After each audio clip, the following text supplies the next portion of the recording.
Over all جو ہمارا education system ہے اس کو ہم کیسے ریویمپ کر سکتے ہیں, اس کو ہم کس طرح سے اس پہ ہم مطلب ایک ادارہ تو نہیں ہوگا, اگر کوئی ادارہ ہو, کوئی آرگنائزیشن ہو, ملک ہو, ریاست ہو, میں تو اب ریاستی سطح کے اوپر بھی اداروں میں جاتا ہوں, عسکری اداروں میں بھی جاتا ہوں, ہر ادارے میں میرا جانا ہے.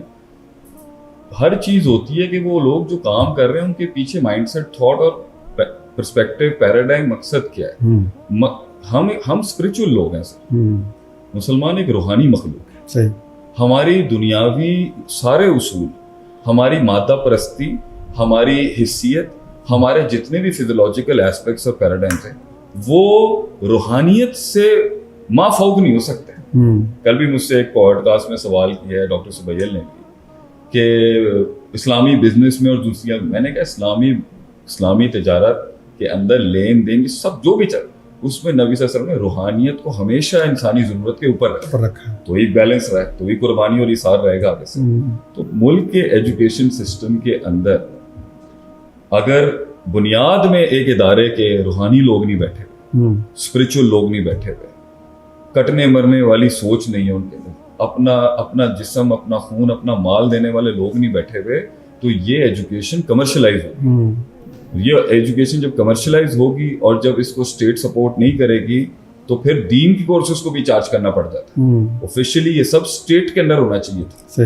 جو خلیفہ پہلے جو ہے وظیفے لگایا کرتے تھے ہر چیز کے, اور ایک تھنک ٹینک کا کام پیسے کی طرف توجہ نہیں ہوتی, ایک تھنک ٹینک کا کام علم دینا ہوتا ہے, بیلنسنگ کرنی ہوتی ہے, چیزوں کے اندر ہیجنگ کرنی ہوتی ہے, آگے سے اس کی گھاس کی ٹپس اور اس کی نوکیں اور جڑیں اس کی دیکھنی ہوتی ہیں. وہ پیسے کے اوپر نہیں, یہ اسٹیٹ کا کام. جب اسٹیٹ نے یہ ذمہ داری نہیں لی اور پرائیویٹ سیکٹر کو آگے آنا پڑا, اوبویسلی سر اگر آپ کے یہاں کسی سوسائٹی کے اندر پلاٹ مہنگا ہو رہا ہے تو سٹے باز وہاں بھی پہنچ جاتے ہیں. تو جب ایجوکیشن کے اندر بھی جو ہے نا پیسے بنانے کی باری آئی تو اوبویسلی کمرشل مائنڈ سیٹ آیا اس کے اندر, اور جب کمرشل مائنڈ سیٹ آیا اور جب پیسے کمانے کا مائنڈ سیٹ آیا, ایجوکیشن نہیں, تربیت کمپرومائز, لیڈرشپ کمپرومائز, لیڈرز بنانے والی سوچ کمپرومائز.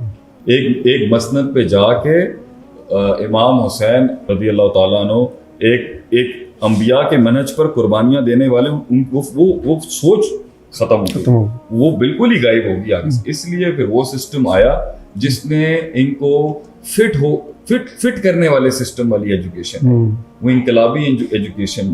اور دوسری بات یہ, جب آگے کا ماڈل جو ڈیمانڈ کر رہا ہے ویسی ایجوکیشن سسٹم, جب آپ نے ان کو نوکریاں کروانی ہیں, ان کو 9 to 5 پرسپیکٹیوز میں رکھنا ہے, آپ نے ان کو کمپنیوں اور کارپوریٹ سیکٹر کے اندر ہی کرنا ہے, تو آپ کا ایجوکیشن ماڈل بھی ویسے ہوگا. جب آپ نے اسے امام بنانا ہے تو شیخ اس کا امام کا سلیبس اور ہوگا, امام کا سلیبس اور ایک نوکر کے سلیبس میں بہت فرق. میرا یہ سوال تھا کہ اس قوم کے اندر جو ہے وہ لیڈر کیسے پیدا کیے جائیں.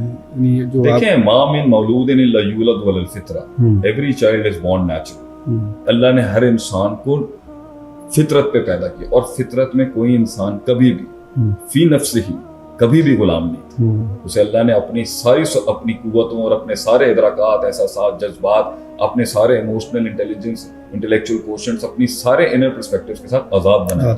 اس کو اندر قوت ارادہ, قوت استدلال رکھی تھی. ایک طاقت تھی سوچنے کی, ادراک کرنے کی, ایک طاقت تھی اسے نیت میں کنورٹ کرنے کی. یہ انسٹیٹیوشنز ہوتی ہیں جنہیں اللہ نے آگے جو فرد جرم عائد ہو رہی ہے وہ ابویت پر ہے, فابواہ کہ ماں باپ ہوں گے سب سے پہلے رسپانسبل, یحودانی او ینصرانی او یمجسانی او کما قال نبی صلی اللہ علیہ وسلم, وہ ہوں گے جو اس قوتوں کو پروان چڑھائیں گے. پھر آگے تعلیمی ادارے.